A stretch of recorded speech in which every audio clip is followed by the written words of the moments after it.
Shalom, a paz do Senhor Jesus. Meu nome é Vivian e sou professora da Escola Dominical da Igreja Metodista em Pilares.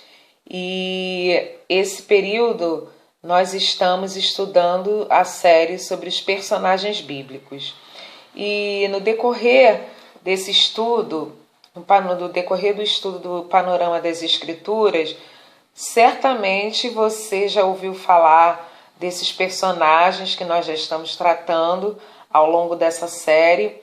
E, na verdade, essa série ela tem por objetivo apresentar o ministério desses homens e mulheres que tiveram uma caminhada espiritual, uma caminhada de fé e que deixam para a gente vários princípios que vão trazer ensinamentos para a nossa vida cristã. Antes de iniciarmos a aula, eu quero fazer uma oração, porque nós vamos estudar a palavra do Senhor. E a palavra do Senhor, ela vem como revelação para nós através da inspiração divina. Então não vem de mim, não vem do meu conhecimento, não vem do seu conhecimento, vem da revelação que vem do alto. Então nesse momento eu te convido a pedir ao Senhor que dê visão, discernimento, entendimento daquilo que Ele quer nos ensinar com essa aula. Amém? Então vamos orar. Senhor, meu Deus e Pai, obrigada por mais essa oportunidade. Obrigada, meu Senhor, porque Tu nos dá a oportunidade de aprender mais da Tua palavra, sabendo que ela é viva e ela é eficaz. Senhor, apresentamos este momento aqui em Tuas mãos. Senhor, nós Te pedimos a luz que vem do alto, a Tua revelação. Te pedimos discernimento do Teu Espírito para compreender os ensinamentos que o Senhor quer trazer para nós através da vida desse personagem, não só desse, mas de todos os outros que temos aprendido nesse novo ciclo da nossa escola. Senhor, te pedimos, leva a nossa mente cativa à Tua obediência e tira todo embaraço da mente, nos dê completo entendimento nessa aula. É o que nós te pedimos e agradecemos em nome de Jesus. Amém. Então, o tema da nossa aula é Moisés, o libertador de Israel. E sobre o ministério de Moisés é interessante porque há fatos muito emblemáticos que mesmo aqueles que não professam a fé cristã já conhecem ou já ouviram falar. E eu gostaria de dizer que é importante dizer que são fatos, porque mesmo que nós não tenhamos visto ou vivido, eles aconteceram, porque eles estão registrados na Bíblia. E a palavra de Deus, ela não mente, ela não é mentirosa. Ela traz fatos verídicos e verdadeiros que nos inspiram e avivam a nossa fé. Então, vamos falar aqui sobre Moisés, do qual nesse estudo nós estamos o chamando de libertador de Israel. O nascimento de Moisés, a vida dele antes do exercício do chamado, as 10 pragas do Egito, a passagem do Mar Vermelho, os 10 mandamentos, são alguns dos eventos que marcaram a vida desse homem de Deus, que ele foi criado como príncipe, mas com a condução de Deus ele se tornou libertador de um povo. E certamente nós podemos afirmar que Moisés, ele foi um homem semelhante a nós, porque Moisés viveu e enfrentou inúmeros conflitos internos, desafios pessoais, como medo, frustrações, inseguranças, mas ele também experimentou as alegrias e as vitórias com a comunhão com Deus onipresente, porque o Senhor em todo tempo esteve com ele, em todo tempo, garantindo cada promessa que estabeleceu através da vida dele e que estabeleceu para ele. E eu quero começar introduzindo, falando um pouco sobre a vida de Moisés. Toda a vida de Moisés ela é relatada em 4 livros da Bíblia. O livro de Êxodo, Levítico, Números e Deuteronômio. E é importante a gente destacar que o autor desses livros, a autoria desses livros, é atribuída a Moisés e é chamado ao Pentateuco, que são os 5 primeiros livros da Bíblia. É importante a gente entender qual o contexto que Moisés nasceu e viveu o ministério dele.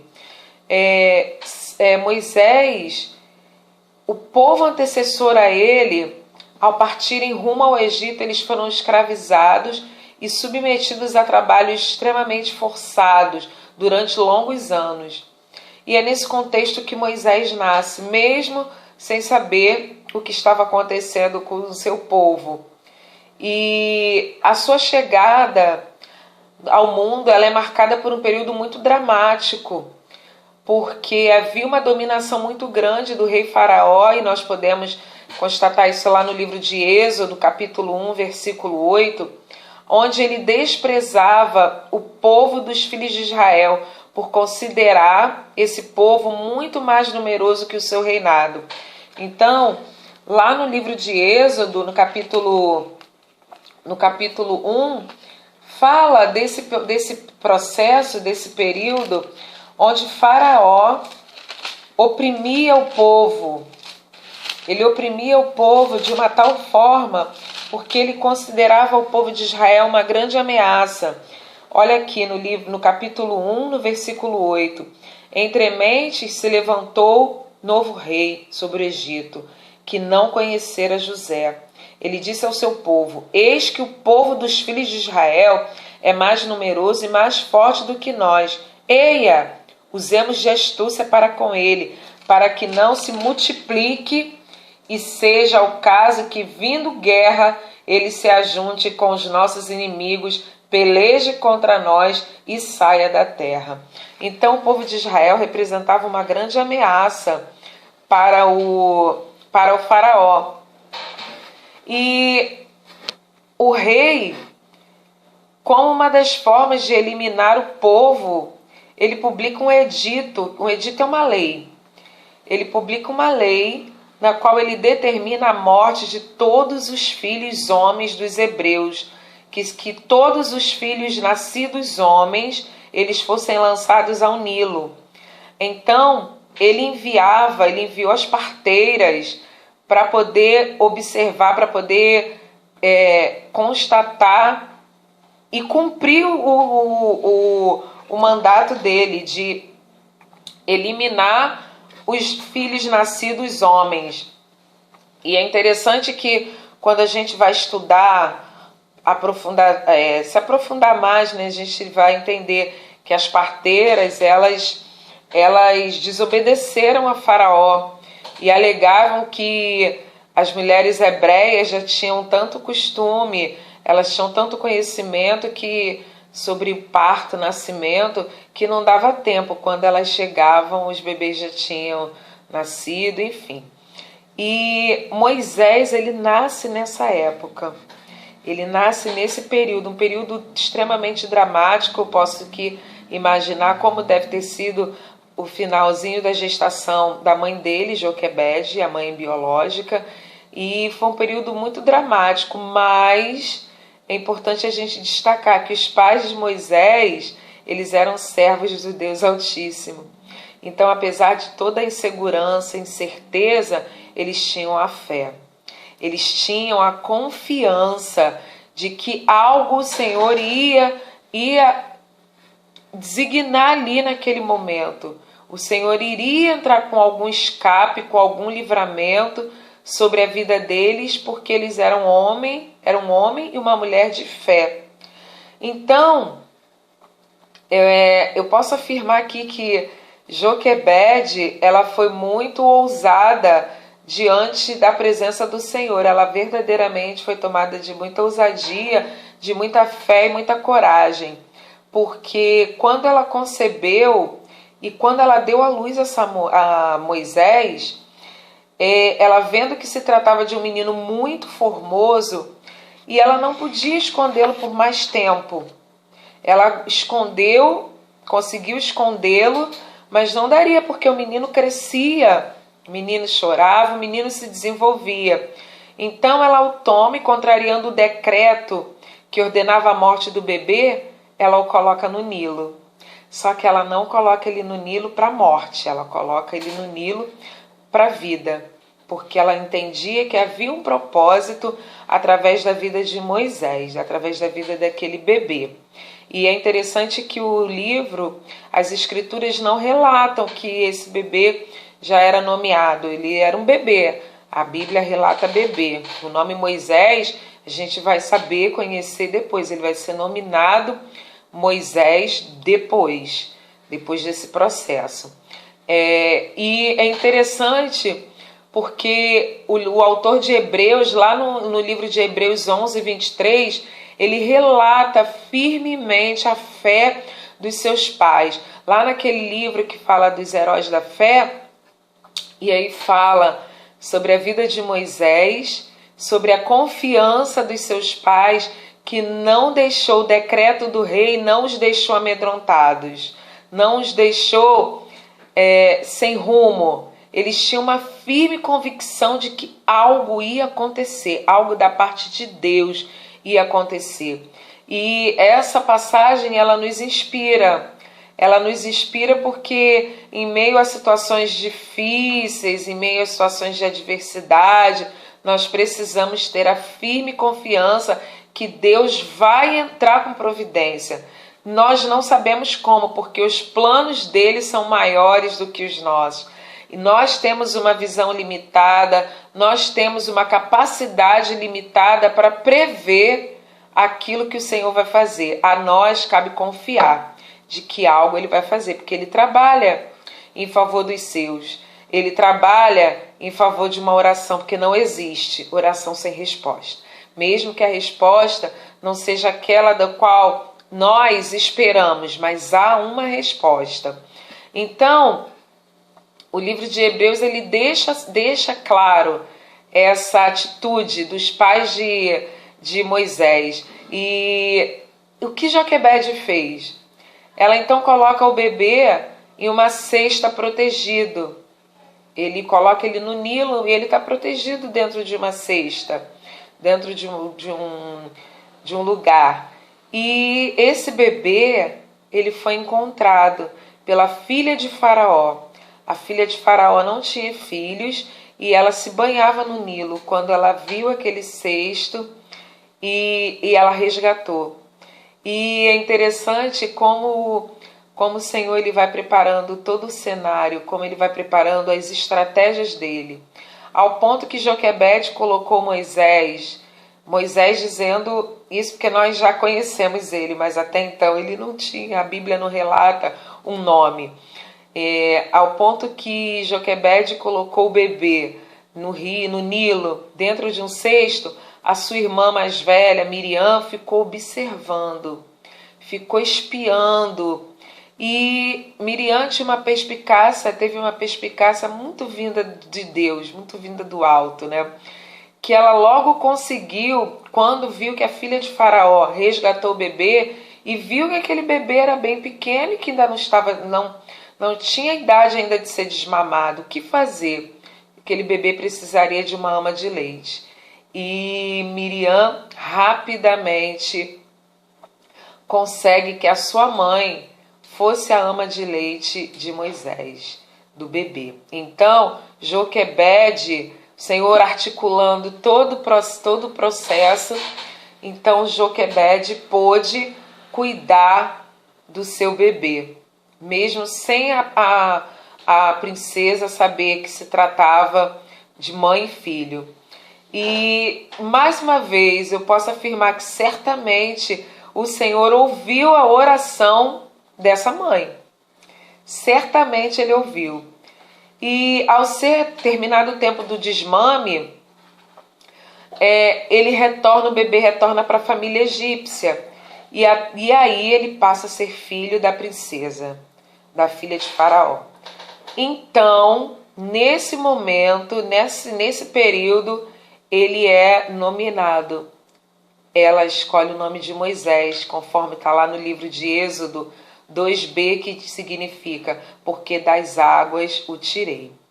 Então podemos também aqui refletir que as dificuldades que se apresentam, elas não podem apagar as promessas de Deus, pois o Senhor, lá no livro de Atos 7,35, o Senhor disse e garantiu que enviaria um libertador. E esse libertador era Moisés. Então Moisés, ele cresce com toda a sorte de riqueza dentro do palácio. Ele é educado como um nobre na cultura, nas artes bélicas, na ciência dos egípcios. Ele se torna um príncipe muito poderoso em palavras e obras. Está lá no livro de Atos 7,22. E quando já adulto, Moisés ele demonstrou se importar com seu povo de origem. Quando, ao defender um hebreu que estava sendo espancado, ele acabou matando esse agressor egípcio. Só que Moisés pensou que ninguém tinha visto o que aconteceu.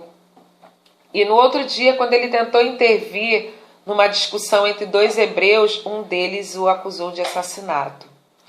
Então essa passagem da vida de Moisés, ela foi um divisor de águas para a vida dele, porque está lá no livro de Êxodo 2, do 11 ao 14.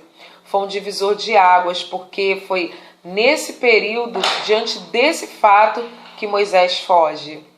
Moisés foge, ele temeu ser morto e ele fugiu.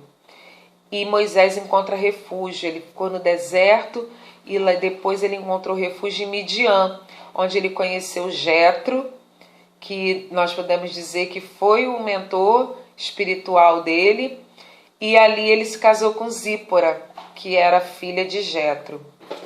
E nós vamos agora falar sobre o ministério de Moisés. Moisés, quando ele estava sendo pastor de ovelhas lá em Midian, foi ali o momento onde Deus se revelou a ele e convocou verdadeiramente para liderar o povo de Israel em sua libertação do Egito. Então, quando ele estava pastoreando, ele foi quando o Senhor se revelou a ele. Quando o Senhor se revelou através de uma sarça ardente, lá no livro de Êxodo 3. Lá no livro de Êxodo 3,7 diz: disse ainda ao Senhor, certamente... Não, Êxodo 3,4. Vendo o Senhor que ele se voltava para ver, Deus, do meio da sarça, o chamou e disse: Moisés, Moisés. E ele respondeu: eis-me aqui. Deus continuou: não te chegues para cá, tire as sandálias dos pés, porque o lugar em que estás é terra santa. Disse mais: eu sou o Deus de teu pai, o Deus de Abraão, o Deus de Isaque e o Deus de Jacó. Moisés escondeu o rosto porque temeu olhar para Deus. Então aqui o Senhor se revela a Moisés o chamado, convocando ele para essa obra grandiosa que ele tinha através da vida dele. E é interessante porque nesse mesmo capítulo o Senhor apresenta compaixão com o povo que perecia no Egito, porque o Deus que nós servimos, ele não é indiferente. Ele não é indiferente ao sofrimento dos seus. Quando o Senhor chama, ele também garante a presença o tempo todo. Versículo 11 e 12 do capítulo 3, Deus enviava Moisés e garantia a ele a capacitação necessária, porque naturalmente, o chamado, ele apresenta medo, ele nos impõe um medo do desconhecido, um sentimento de incapacidade. Isso também aconteceu com Moisés e fez com que ele relutasse. A promessa era muito grandiosa, assim como os desafios, porque um grande desafio para Moisés era além de libertar o povo, ele teria que enfrentar o rei do qual ele conhecia. Então isso aqui a gente pode ver lá no capítulo 3 do livro de Êxodo. Então, ao passo que Moisés se entregava ao Senhor, o Senhor realizava feitos extraordinários, e assim acontece com a nossa vida também. Ao passo que a gente se entrega ao Senhor e confia nele, ele nos usa poderosamente para executar a obra dele, executar feitos extraordinários, porque isso não vem de nós, isso vem do Senhor.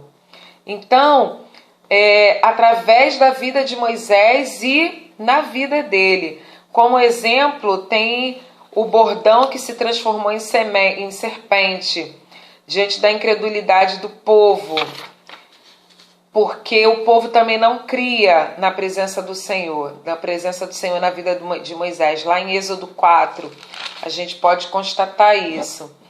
E Moisés, diante da grandiosidade da obra, como eu falei anteriormente, ele também temia o Senhor. E ele levantou-se com ira. E ele temia o Senhor, e o Senhor levantou-se com ira e designou Arão para juntos cumprirem o ordenado, porque Moisés temeu. Moisés também recuou, e o Senhor instituiu o irmão dele, Arão, para essa caminhada, para cumprir esse ordenado. Então, depois de 40 anos pastoreando ovelhas, Moisés retorna ao Egito para confrontar Faraó e pedir a liberação do povo hebreu, como o Senhor ordenou. O Senhor ordenou isso quando fez o chamado. Naquela ocasião, Moisés já tinha 80 anos de idade, então a idade não é impedimento para a obra que o Senhor tem a fazer através da nossa vida. O Senhor não olha para o nosso tempo cronos, o tempo nosso, Ele não olha. Ele tem o tempo dele, Ele estabelece, e a forma é o Senhor quem estabelece. Então Faraó, ele se opôs ao pedido e desprezou o Deus de Israel. Tudo aconteceu conforme o plano soberano de Deus, porque nada foge ao controle dele.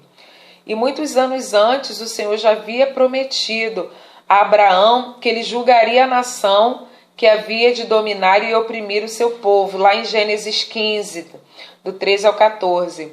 Então Deus demonstrou através de Moisés e Arão sinais do seu poder, tanto aos egípcios quanto aos hebreus, porque eu falei anteriormente que os hebreus também duvidavam do poder desse Deus através da vida de Moisés.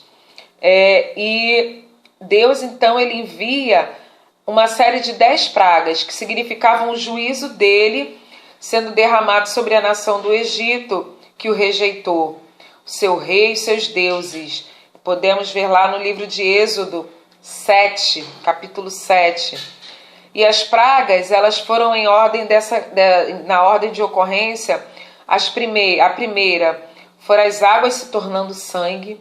A segunda, a praga das rãs. A terceira, a praga dos piolhos.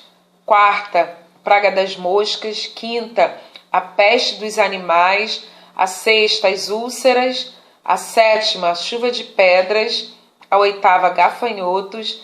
A nona, trevas. E a 10ª foi a morte do primogênito.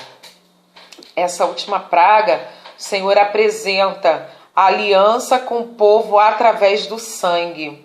Foi instituída a Páscoa. Êxodo 12. Para que a morte não chegasse à casa dos filhos de Israel, era necessário passar o sangue de um cordeiro sem defeito nos umbrais das portas e janelas. Então é o Antigo Testamento apontando lá para Jesus. Lá para Jesus. Porque o que aconteceu na cruz é exatamente esse episódio. Então o sangue ali para o povo hebreu, ele representava a salvação. Porque aonde tivesse a marca do sangue, o anjo da morte não podia entrar. Não podia chegar. E esse dia, ele se tornou um memorial. Ele se tornou um memorial, um memorial perpétuo, tanto para o povo hebreu, naquela época, como hoje é para nós. Porque esse cordeiro, ele representa a salvação e é Jesus Cristo.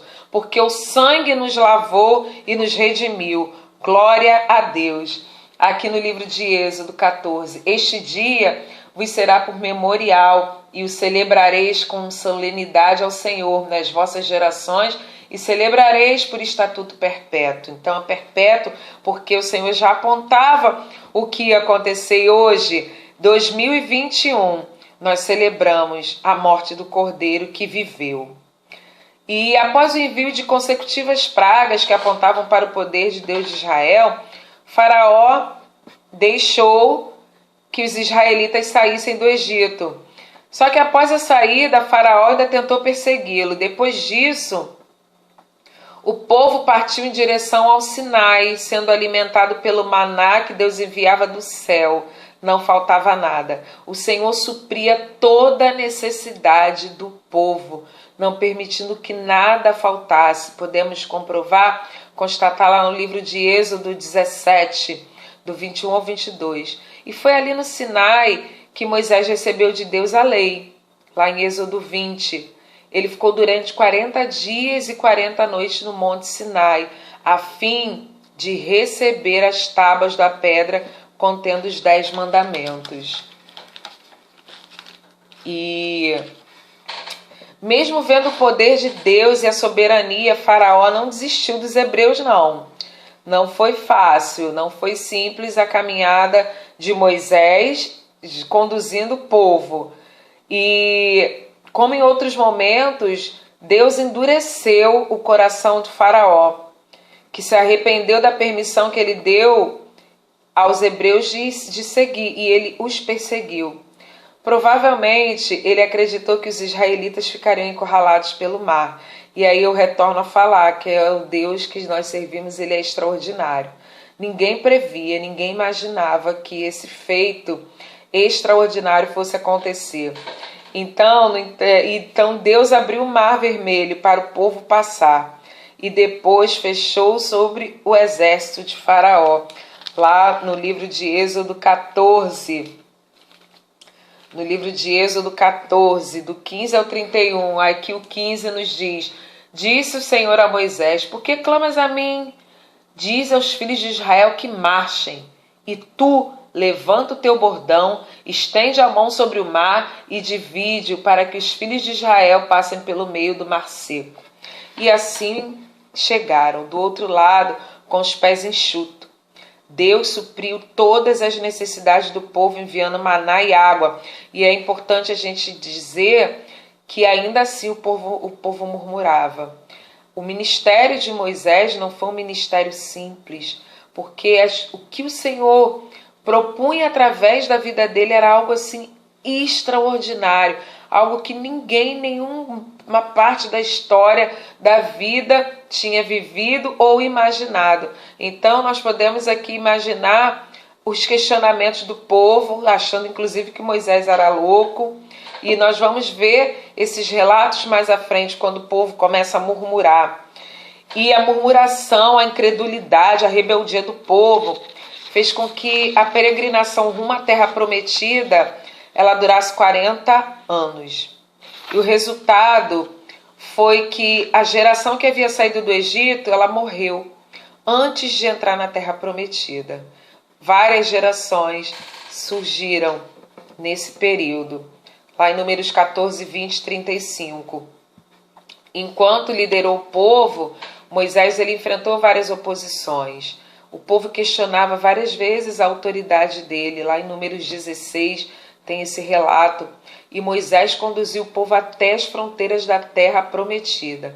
Inclusive, ele enviou espias para investigar a terra, para olhar. E aí aquela passagem que nós temos lá de Números 13, que retrata esse envio dessas pessoas para poder acompanhar, ver a terra. 12 homens são enviados para espiar a terra de Canaã, lá no livro de Números 13. Entretanto, Moisés não foi autorizado a entrar na terra. Ele e Arão, eles pecaram contra Deus no episódio onde eles feriram uma rocha. Deus havia ordenado, lá no livro de Números 20, Deus havia ordenado que Moisés falasse com a rocha para que desse água ao povo de Israel. Só que ele falou com ira e agiu com arrogância, tomando para ele o lugar e a honra que era de Deus. E Deus não divide. O Senhor não divide a honra e a glória dele com ninguém. Com ninguém. Então, e ele agiu com violência. Aqui no livro de Números, no Números 20, 11, Moisés levantou a mão e feriu a rocha 2 vezes com seu bordão, e saíram muitas águas, e bebeu a congregação e seus animais. Mas o Senhor disse a Moisés e a Arão: visto que não crestes em mim para me santificar diante dos filhos de Israel, por isso não fareis entrar este povo na terra que lhe dei. São estas as águas de Meribá, porque os filhos de Israel contenderam com o Senhor, e o Senhor se santificou neles. Então, Moisés, ele orou e lamentou profundamente o castigo de não entrar na terra prometida. E a gente vai ver isso lá no livro de Deuteronômio, capítulo 3, do versículo do 24 ao 27. E no fim, na véspera do fim do seu ministério, da sua própria vida, Moisés, ele arrumou a casa e se despediu do povo de Israel. E Josué ficou como seu sucessor diante do povo, e Josué entrou com Israel na terra de Canaã. Na ocasião, né, da morte de Moisés, ele subiu ao Monte Nebo e pôde contemplar de longe a terra que o Senhor havia preparado ao povo de Israel. E com 120 anos Moisés morreu e foi sepultado pelo Senhor no vale da terra de Moabe.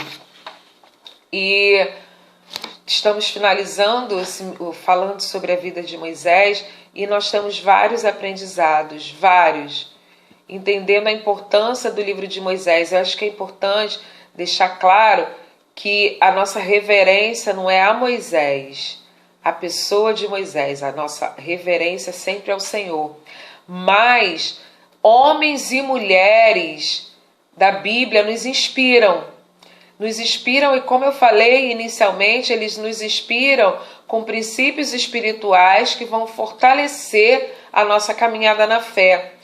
E o que a gente pode aprender com o ministério de Moisés é que durante a liderança, ele escreveu, como eu falei, os 5 primeiros livros, o Pentateuco. Moisés, ele foi sim um homem fiel a Deus, preocupado com a honra do nome do Senhor, lá no livro de Números 14, 13. Moisés pecou? Pecou. E é interessante porque a Bíblia não esconde, o Senhor não esconde. Há homens e mulheres, todos esses personagens que nós estamos estudando, eles eram homens e mulheres como nós, passíveis do pecado, porque nós somos pecadores. Não existe, o único sem pecado é Jesus. Não existe homens e mulheres nessa terra dos viventes que não tenha pecado, que não seja pecador.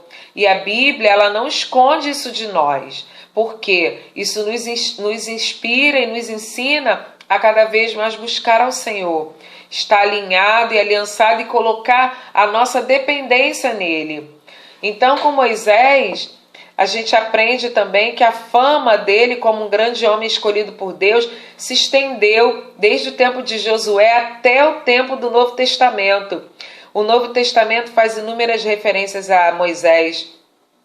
E como eu falei, são inspirações que eu e você devemos nos preocupar. Daqui a 10, 20, 30 anos, que pessoas possam lembrar da gente como pessoas que inspiraram a fé, pessoas que trilharam uma caminhada de fé e que deixaram um legado, como essas pessoas deixaram para a gente hoje.